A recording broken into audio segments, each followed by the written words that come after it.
여러분, 일본에 가시면 깨진 도자기로,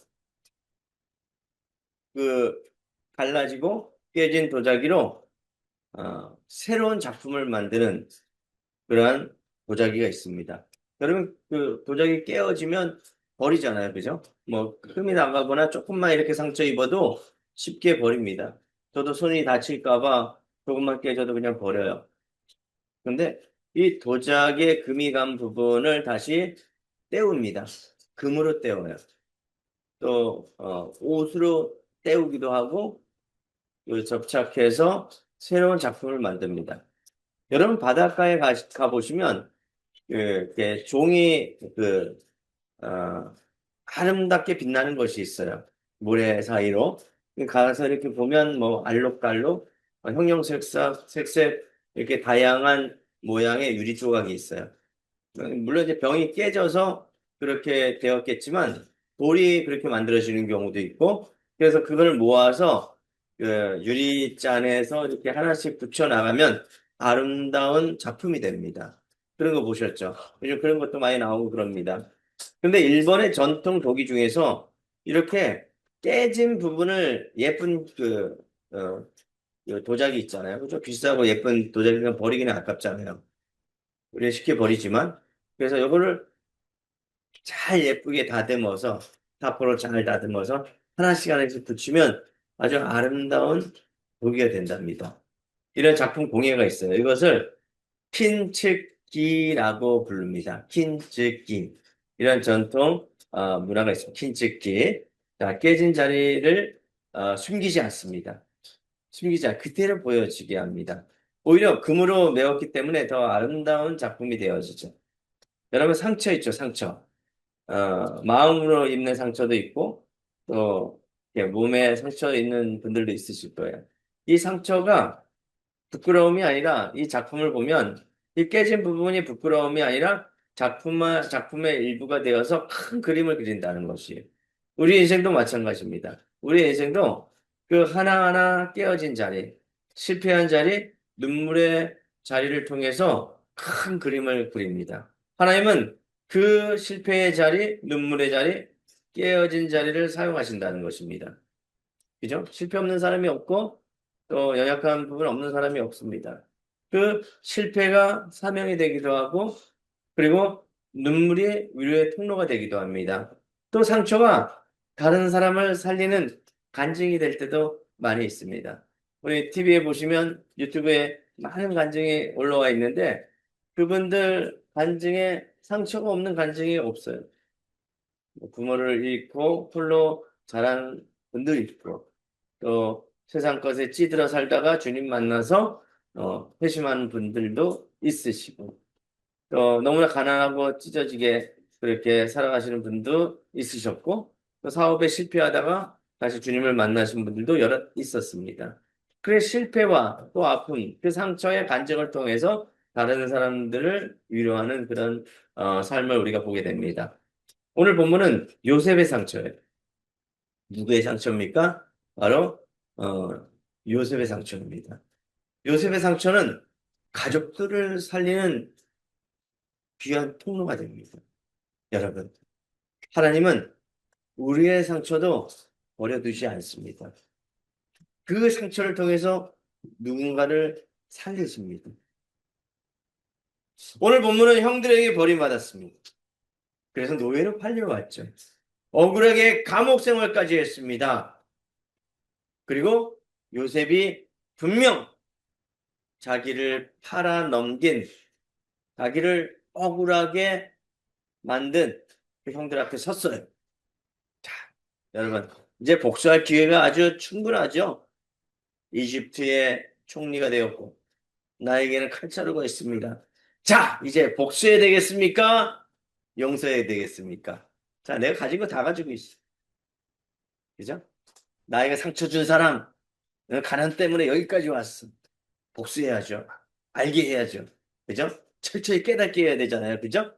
내가 받은 상처, 두 개, 세 개 안 갚아줘야 되죠. 그래야지 속이 후련하지 않겠습니까? 갚아줘도 속이 후련하지 않습니다. 갚아준다고 한들 내 마음이 편할까요?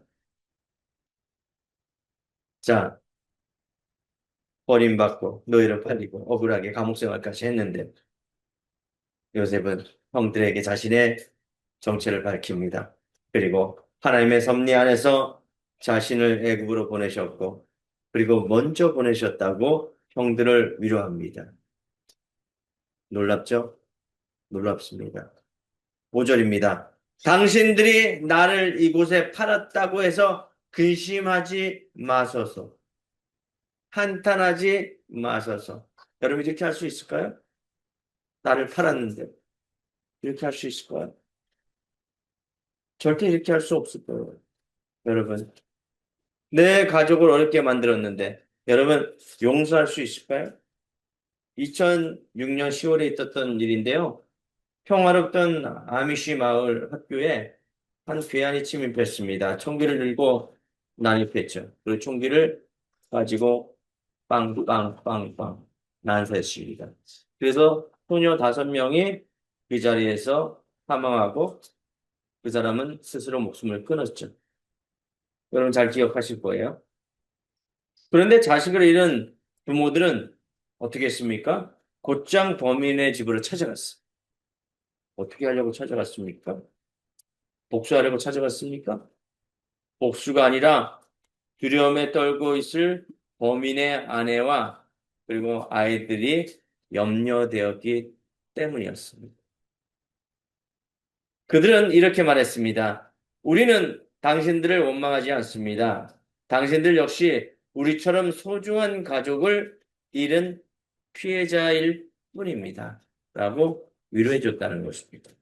여러분들 그렇게 할 수 있습니까? 위로할 수 있어요?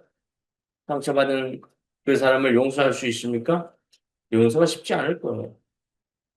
오늘 우리는 이 말씀을 통해서 하나님이 요셉의 상처를 어떻게 다루셨는지, 그리고 우리의 상처도 어떻게 다뤄야 하는지 우리도 말씀을 통해서 은혜를 받고 깨닫고 이렇게 살아내시기를 주님의 이름으로 축원합니다.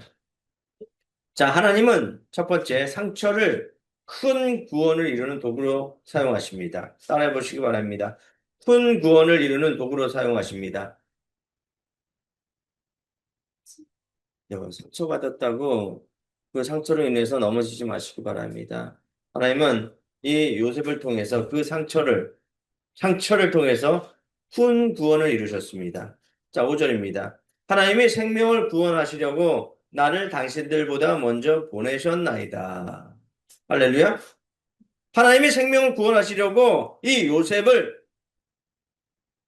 가족들보다, 아버지보다, 그리고 형들보다 먼저 애굽 땅에 보내셨다는 말씀입니다. 누구의 생명을 구하기 위해서요? 가족들의 생명을 구하기 위해서. 자신의 인생을 사람들의 배신으로 해석하여 자기를 학대하고 또 자기가 세상에서 버림받았다 생각하면서 우울하게 살아갈 수도 있었을 거예요. 그런데 그 상처가 큰 그림을 이루었단 말이죠. 구원을 이뤘단 말입니다. 하나님의 섭리를 보았다는 것입니다. 요셉은 충분히 원망할 수 있었습니다. 형들을 미워할 수가 있었어요. 투덩이에 던졌지 않습니까? 은수무개의 돈으로 노예를 팔았지 않습니까? 애굽에 가서도 쉽지 않은 인생을 살았습니다. 보디발의 집에서 종살이 했어요. 억울하게 누명을 썼습니다. 감옥에 들어갔어요. 잊혀진 시간. 그런데 놀라운 것은 요셉의 그 시선이었습니다. 요셉은 원망하지 않았어요. 형제들을 용서했습니다. 형제들을 위로했습니다. 여러분, 상처가 별이 되는 그런 일들이 우리에게도 있기를 원합니다. 상처받았다고 그 상처 때문에 억눌려서 그렇게 살아가면 내 인생이 허비되어지는 것이에요. 그 안에서 하나님의 섭리를 보아야 합니다. 할렐루야! 6절입니다. 이 땅에 2년 동안 흉년이 들었으나 아직 5년은 밭가리도 못하고 추수도 못할지라. 자, 이집트뿐만 아니라 가나안 전역에 흉년이 들었어요. 7년의 대흉년입니다. 자, 2년을 보냈더니만 도저히 그 3년 차는 견딜 수 없어서 가족들을 보내고 사람들을 보내서 거기 가서 곡식을 사오노라라고 할 정도였습니다. 그러면 앞으로 5년은 얼마나 지독한 굶주림이겠습니까? 그래서 이 요셉이 형들에게 위로합니다. 7절입니다. 하나님이 큰 구원으로 당신들의 생명을 보존하고 당신들의 후손을 세상에 두시려고, 그죠? 가뭄 때문에 다 죽게 생겼어요. 그래서 소를 키워보니까 가뭄이 들면 소가 그냥 한 마리 두 마리씩 그냥 나가 자빠지더라고요. 그냥 죽어버려요. 먹지 못하고 마시지 못하니까. 오, 아침마다 소가 한 마리 두 마리 세 마리 이렇게 죽는 거 보니까 아주 끔찍하더라고요. 사람도 마찬가지입니다. 가뭄에 굶주리고 기근에 굶주리고 전염병으로 역병으로 인해서 사람이 죽어가면 얼마나 끔찍한 일입니까? 이런 때 이런 일이 있었다는 거죠. 역사적으로. 이때 당신들보다 먼저 보내셨나니 당신들을 살리기 위해서 내가 애굽 땅으로 고센 땅으로 먼저 갔습니다. 라고 고백하는 요셉. 요셉의 그 상처를 통해서 본인이 변화되어지고 본인 또한 새로운 인생을 살게 되어졌고 형들을 용서하고 애굽의 총리가 되어서 하나님께 영광을 돌린 그런 인생입니다. 그래서 하나님과 함께 했다라고 얘기합니다. 하나님께서 함께 하신 것은 그 어려운 시절 속에서도 하나님을 바라보는 시선이 있었기 때문에 동행할 수 있는 거예요. 그죠? 여러분, 여기 보시기 바랍니다. 재물에 어려움이 있죠. 그죠? 상처가 있죠. 내가 풀리고 해결할 수 없는 그런 문제가 있습니다. 그런 문제 앞에서 예수님과 동행하시기 바랍니다. 예수님께서 해결해 주십니다. 믿음을 가시기 바라요. 그 상처로 인해서 넘어지는 것이 아니라 용서하고 위로하시기 바랍니다. 주의를 위로하시고 용서하시다 보면 하나님께서 애굽의 통치자로 사용하였던 것처럼 여러분들을 세상의 통치자로 사용하실 것을 믿습니다. 8절입니다. 그런즉 나를 이리로 보낸 이는 누구예요? 당신들도 아니요. 하나님입니다. 하나님이 우리를 여기까지 인도하시고 보내셨습니다. 여러분을 먼저 보내신 거예요. 가정을 살리시려고 여러분들을 예당교회에 먼저 보내셨습니다. 이제 죽어가고 있는 여러분들의 형제, 자매, 가족을 주님 품으로 인도하는 그런 여러분들의 사명이 있습니다. 누가 하십니까? 결국 그 큰 구원을 이루시기 위해서 하나님이 하실 것입니다. 8절입니다. 그런즉 나를 이리로 보낸 이는 당신들이 아니요 하나님이시라. 하나님이 나를 바로에게 아버지로 삼으시고 그 온 집의 주로 삼으시며 애굽 온 땅의 통치자로 삼으셨나이다. 결국 하나님께서 모든 것을 하셨고 하나님께서 당신들이 나를 보낸 것이 아니라 하나님께서 나를 이 땅에 보내셨다고 말씀하십니다. 그것은 긍정의 표현이 아니라 믿음의 눈을 가진 것이에요. 믿음의 눈으로 하나님을 본 것이에요. 우리도 살다 가다 보면 이해하지 못할 일이 있습니다. 믿음의 눈을 가지시기 바랍니다. 어떻게 내게 이런 아픔이 와? 어떻게 이런 사람을 만나? 왜 이렇게 오래 기다려야 해? 이것이 보통 사람들의 생각이에요. 믿음이 없는 사람들의 눈이라는 것이죠. 저 사람이 나를 힘들게 해. 환경 때문에 운이 없었어. 반면에 믿음의 사람들은 그 문제를 넘어서 일하시는 하나님을 보는 것이에요. 요셉은 상처가 없었던 사람이 아닙니다. 상처를 하나님의 손에 맡긴 사람이에요. 믿음의 눈을 가지고 살았다는 것입니다. 여러분 앞에도 이해되지 않은 문제가 있을 것이에요. 하나님이 침묵하는 것 같게 느껴질 때도 있어요. 인생의 바닥에 떨어질 때도 있습니다. 그렇지만 결국 하나님의 계획 안에 그 계획 안에 여러분들이 있다는 것. 그리고 그 큰 계획 안에 구원을 이루신다는 것. 그 상처가 구원을 이루는 큰 도구로 여러분들을 사용하신다는 것을 기억하시기 바랍니다. 그리고 두 번째요. 하나님은 두 번째 상처를 생명을 살리는 통로로 사용하십니다. 따라해 보시기 바랍니다. 상처를 생명을 살리는 통로로 사용하십니다. 자, 9절이에요. 당신들은 속히 아버지께로 올라가서 아뢰기를 아버지의 아들 요셉의 말에 하나님이 나를 애굽 정국의 주로 세우셨으니 자, 내가 애굽의 총리가 되었다는 것이죠. 지체 말고 내게로 내려오셔라. 자, 가나안 땅에 가뭄이 들었어요. 큰 흉년이 왔습니다. 상처 입은 이 요셉은 어떻게 했습니까? 아버지와 가족들과 종들과 그리고 거기에 있는 모든 짐승들까지 고센 땅으로 데려옵니다. 그 상처가 생명을 살리는 통로가 되었다는 것이죠. 여러분. 여러분의 상처가 생명을 살리는 통로가 되기를 주님의 이름으로 축원합니다. 자, 하나님이 큰 구원으로 당신들의 생명을 보존하고 당신들의 후손을 세상에 두시려. 무엇입니까? 바로 가나안 땅의 소중한 생명, 하나님의 큰 괴에 그것을 요셉을 통해서 요셉의 고난을 통해서 헛되지 않게 이루셨다는 것을 기억하시기 바랍니다. 한 사람의 아픔이 수많은 사람의 생명을 살리는 통로가 되었습니다. 여러분 생각해 보십시오. 만약 요셉이 애굽에 가지 않았다면, 팔려가지 않았다면 어떤 일이 있었겠습니까? 아무런 변화가 없었을 거예요. 애굽의 기근도 대비하지 못했을 거예요. 흉년이 왔습니다. 흉년이 왜 왔는지도 모를 거예요. 결국 야곱의 가족들은 몽땅 굶어 죽었을 거예요. 몽땅. 한 명도 빠짐없이. 7년의 대기근을 어찌 버틸 수 있겠습니까? 그렇죠? 그렇지 않습니까? 이스라엘 민족은 역사가 끊겼을 것입니다. 하나님은 그 한 사람의 눈물의 상처를 통해서 이스라엘 백성을 살리시고 우리까지 구원하셨습니다. 예수님의 그 십자가 사랑으로 우리를 구원하셨습니다. 인류를 구원하셨습니다. 예수님의 그 피 묻은 상처가 세상을 구원하였다는 말입니다. 여러분, 여러분의 상처가 여러분의 가족을, 여러분들의 이웃을 구원하시기 바랍니다. 그 구원하시는 생명을 살리는 도구로 사용되어지기를 주님의 이름으로 축복합니다. 여러분, 내가 상처 입은 그 상처만큼 다른 사람을 위로해 줄 수가 있습니다. 아파 보았으니까 위로해 줄 수 있는 거 아니에요?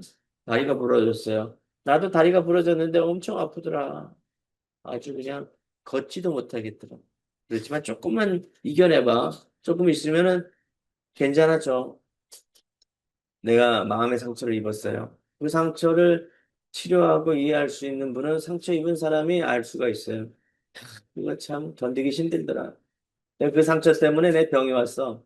어? 하지만 하나님께서 치유하셨어. 라고 하면서 하나님 앞에 무릎 꿇고 기도해야 해. 기도가 답을 만들어 간단다. 라고 이야기할 수가 있습니다. 자, 마지막입니다. 하나님은 셋째, 상처를 하나님의 시선으로 바라보게 하십니다. 따라해 보시기 바랍니다. 상처를 통해서 상처를, 상처를 하나님의 시선으로 바라보게 합니다. 네, 그 상처가 하나님의 시선으로 바라보게 한다는 것이에요. 하나님의 일하심을 본다는 거죠. 응. 그 상처를 통해서. 내가 상처를 입지 않았다면 하나님의 일하심을 깨달지 못했을 거야. 내가 애굽에 팔려가지 않았으면 하나님을 이해하지 못했을 거야. 하나님의 큰 그림, 하나님의 큰 계획을 이해하지 못했을 거야. 이렇게 생각한다는 것이죠. 11절이에요. 흉년이 아직 5해가 있으니 내가 거기서 아버지를 복령하리이다. 아버지와 아버지의 가족, 아버지께 속한 모든 사람. 그죠? 부족함이 없도록 하겠나이다. 부족함이 없도록. 그죠? 하나님의 그 때에 하나님께서 일하셔서, 그죠? 가난한 백성을 살리고 부족함 없게 그 나머지 5년을 살게 합니다. 누구를 먼저 보내서? 요셉. 그죠? 그렇지 않습니까? 요셉을 먼저 보내서 가난한 백성을 살려줬잖아요. 그죠? 이게 하나님의 일하심이 아니고 무엇입니까? 자, 12절이에요. 당신들의 눈과 내 아우 베냐민의 눈이 보는 바 당신들에게 이 말을 한 것은 내 입이라. 총리의 입이라. 애굽 총리가 무엇을 못하겠습니까? 대통령 바로 밑에 국무총리가 있는데, 그죠? 국무총리가 길을 닦으면 닦을 수가 있지 않습니까? 가난한 사람을 입히려면 그 동네를 변화시킬 수 있지 않습니까? 시장도 그 동네에 말 한마디로 길을 닦아주고 도로를 넓혀주고 거기에 건물을 세워주고 그렇게 하는데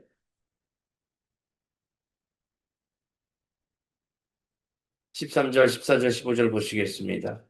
당신은 내가 애굽에서 누리는 영화와 당신들이 본 모든 것을 다 내 아버지께 아뢰고 속히 모시고 내려오소서. 14절. 자기 아우 베냐민의 목을 안고 오니 베냐민도 요셉의 목을 안고 오니라. 15절. 요셉이 또 형들과 입맞추며 안고 오니 형들이 그제서야 요셉과 말한다. 화해하고 끌어안고 울고 그죠? 정지하지 않았습니다. 하나님의 계획을 보았기 때문에 사람만 보면 미워할 수가 있습니다. 그런데 하나님을 바라보세요. 하나님을 바라보는 시선, 그 시선을 가지시기 바랍니다. 하나님을 보면 용서할 수 있어요. 요셉은 형들의 죄를 가볍게 여긴 것이 아닙니다. 하지만 그 죄보다 더욱더 크신 하나님을 본 것이에요. 우리도 상처가 있습니다. 가족들에게 받은 상처가 있고, 또 가까운 사람에게 받은 배신이 있었고, 또 교회 안에서의 아픔, 또 여러 가지 말할 수 없는 그런 일들, 말들, 아픔들, 쉽게 치유되지 않는 것들이 있어요. 하지만 용서는 괜찮다라고 말하는 것이 아니에요. 하나님께 맡기는 것입니다. 괜찮다가 아니라 하나님께 맡기시기 바랍니다. 내가 해결할 수 없는 부분도 주님께 맡기시는 것. 하나님 내가 다 이해하지 못해도 주님께 맡깁니다. 그때 우리의 영혼이 안전하고 자유로워질 수가 있습니다. 복수의 눈물이 아닙니다. 회복의 눈물입니다. 하나님은 오늘도 우리의 관계를 회복시키시기를 원하십니다.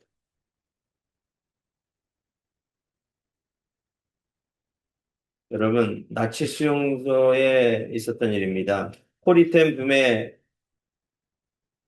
그 용서라는 이야기인데, 코리테 붐이라는 사람이 나치 수용소의 생존자였었는데, 그녀의 가족은 유대인을 숨겨주다가 체포되었어요.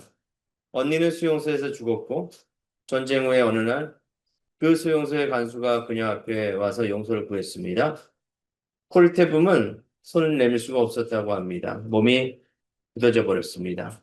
자기의 가족을 죽였으니. 그 순간 그녀는 속으로 기도했습니다. 주님, 저는 용서할 힘이 없습니다. 주님의 사랑을 제게 흘려보내 주시옵소서. 그리고 떨리는 손으로 그 사람의 손을 잡았을 때 하나님의 사랑이 자기 마음에 부어진 것을 느꼈다고 합니다. 용서는 감정이 아니라 믿음의 결단입니다. 하나님, 내 힘으로는 안 됩니다. 주님이 하셔야 합니다. 주님이 하셔야 합니다. 그때 하나님이 우리의 마음을 만져 주실 것입니다. 기도합니다.